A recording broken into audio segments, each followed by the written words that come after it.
The religious are really terrible at answering questions, at least in any credible, coherent way.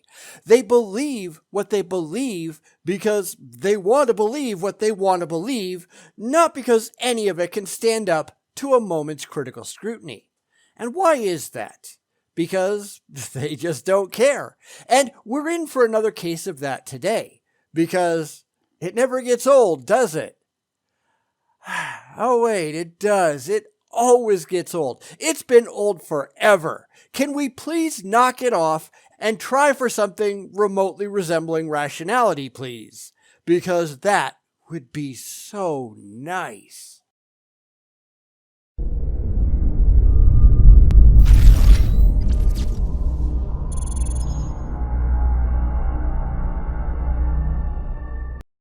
So today we're going to go and ask Kent Hovind a question. Well, not us, but an atheist just the same. Now, you might notice that I don't do an awful lot of Kent Hovind videos around here, just because the religious make our brains drip out of our ears badly enough as it is.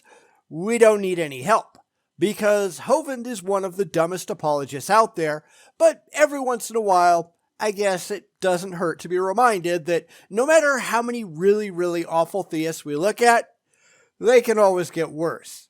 So let's go see what this question is and why Kent is out of his ever-loving mind. Because, of course he is.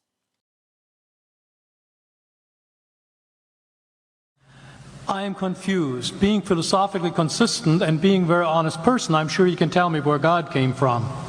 Because that's a really good question that no theist seems to have an actual honest answer for.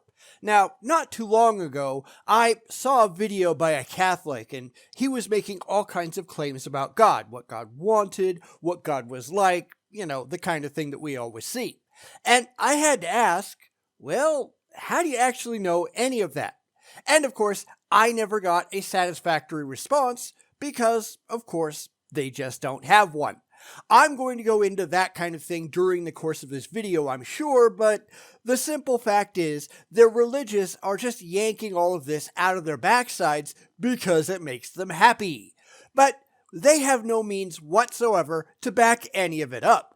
And that's kind of sad, especially that they don't seem to even recognize that they're doing it at all. So let's see how this one fares, shall we?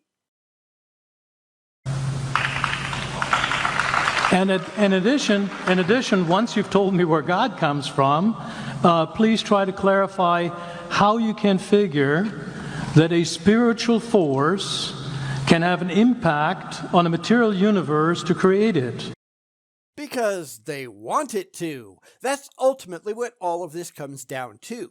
Because when I asked my Catholic friend, in the Andy Bannister friend thing, how he actually knew any of the things about the God that he worshipped, all I got were crickets.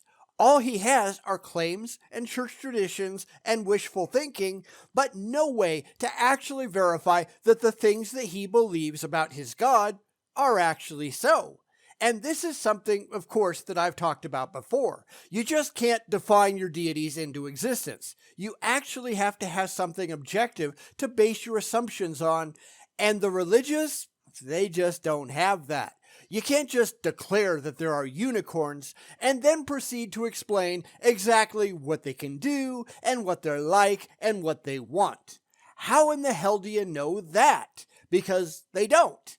Anything that actually exists, we have to be able to go out and directly observe it to find out what its characteristics actually are. It has to be based on something that's demonstrably real in the objective reality that we all share. Yet the religious have absolutely none of that.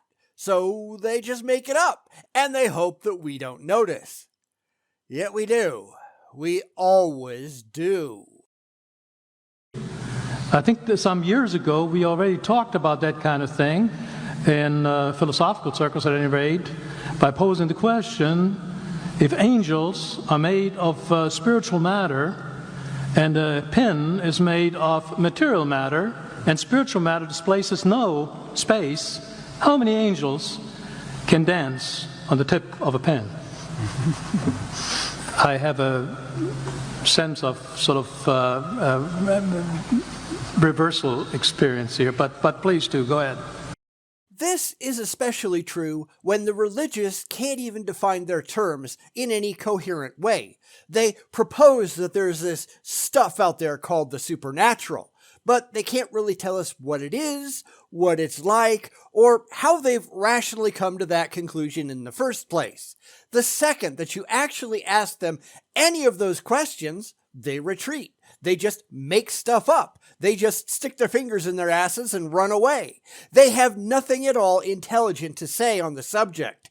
So why would we conclude that there is anything identifiable as supernatural at all?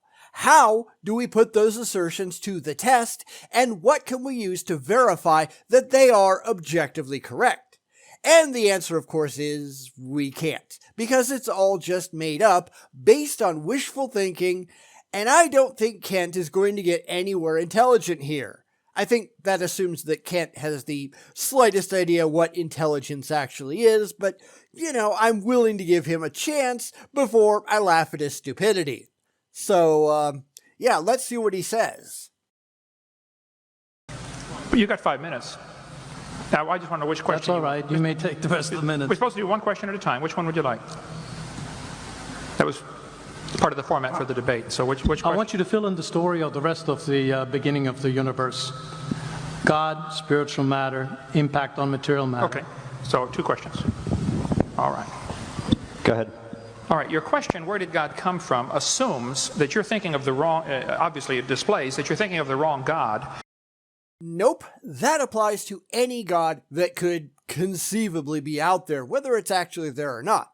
And of course, this goes right back to what I was saying before. You don't just get to define your deities into existence because you really, really want them to be out there. This is, of course, all the religious can do because they have absolutely nothing else. But it does nobody any good if we just let them go running around making unsupported and unsupportable claims just because that gets them to the answers that they like. God has been there forever. Yeah, says who? How do you know that, and how have you tested your assertion objectively to see if it stands up to any kind of critical scrutiny whatsoever? Because these are the questions that we need to be asking 100% of the time, because they can't answer any of it ever. And I don't care about their feelings. I care about their facts. I care if they can demonstrate objectively that the things coming out of their mouths make any kind of rational sense. And unfortunately, as we all know, they don't. They just don't. So this is going to be Kent running off at the mouth, and this is where we need to hold him accountable to reality. Those are your claims, Kent, or at least they're about to be. Now, back them up in some way that makes sense to us. Go right ahead, because I don't think you can. Because the God of the Bible is not affected by time, space, or matter. If he's affected by time, space, or matter, he's not God. Then he doesn't exist. You don't just get to make crap up because it gets around the problems that you have and the emotional comfort that you desire. It's why every single one of these debates go absolutely nowhere. Anything that cannot exist in the real world, it isn't real, period. You have to define how something timeless and spaceless and immaterial actually works. Yet the religious don't even try. They can't show that such a thing even exists, period. They just really, really like the idea, and therefore they just skip over all the hard parts and they go on fee-fees. And that's just stupid. Just like Kent. Time, space, and matter is what we call a continuum. All of them have to come into existence at the same instant. Because if there were matter but no space, where would you put it? If there were matter and space but no time, when would you put it? You cannot have time, space, or matter independently. They have to come into existence simultaneously. The Bible answers that in 10 words. In the beginning, there's time. God created the heaven, there's space, and the earth, there's matter. So, in other words, a book said a thing. Well, who cares about that? Of course, people like Kent do because it gets them to the emotional comfort that they so desperately want, but it doesn't actually mean anything in the real world. Just because you are emotionally comforted by your book, it doesn't make your book true. This is exactly why I disallow faith in any debate that I'm involved in. Faith gets you anywhere because it doesn't actually have to prove anything. It just lets you spout bullcrap without having to back any of it up. And this is also why the religious just run away the second that I show up, because they know they've got absolutely nothing on some level. It might not be a conscious level. I doubt that they really get that part of it, but mostly I think it makes them uncomfortable to admit that they don't have anything that convinces the skeptics, and since they can't change their tune, they just run away and hide. And that's sad, isn't it? So you have time, space, matter, created a trinity of trinities there. Just, time is past, present, future. Space has length, width, height. Matter has solid, liquid, gas. You have a trinity of trinities created instantaneously, and the God who created them has to be outside of them. And how exactly do you know that a God created them, Kent? Oh, right. Straight out of your asshole, just like we thought. It's all that these people have. You have to do a whole lot better than that if you want people to take you seriously, and that's where they completely fall apart. It's why they fill the audience of these talks with the religious, people on their side, people who aren't going to ask a lot of questions. Because the people who already believe what they're saying, they're not going to question the crap coming out of their mouths, because they don't care either. It's the blind preaching to the blind, the dumb leading around the dumb by the nose, because none of them are capable of actually asking realistic questions or demanding coherent answers. It's why everything that Kent is saying is make-believe, because he just doesn't care, because he just isn't smart. If he's limited by time, he's not God. The guy who created this computer is not in the computer. He's not running around in there changing the numbers on the screen, okay? The God who created this universe is outside of the universe. He's above it, beyond it, in it, through it. He's unaffected by it. How do you know that? Because again, this is just wishful thinking writ large. Kent wants those things to be true. He can't prove any of it. He can't prove anything. He just desperately wants all of it to be true because he lacks the maturity or the intelligence to deal with a world where those things aren't the case. Therefore, he doesn't ask any questions. He just makes claims and expects others to buy into them, hook, line, and sinker. And sorry, I'm not going to do that because I expect better. I have higher standards. I actually have standards, unlike the religious. I demand more, and Kent and his cronies, they have no more. They have nothing. They only have their own overactive imaginations. And it's hard to overstate just how dumb that is. So the concept that a spiritual force cannot have any effect on a material body, well then I guess you'd have to explain to me things like emotions and love and hatred and envy and jealousy and rationality. Those are all processes carried out inside the physical brain. They exist as electrochemical processes, but in and of themselves, they can affect absolutely nothing in reality. They can only affect the brain and the body in such a way that the brain and the body reacts in some way. And this brings me right back to another recent discussion that I had. I have a lot of these, by the way. These things are never ending. With someone who insisted that we had to have a soul because our consciousness couldn't possibly be part of the physical human brain.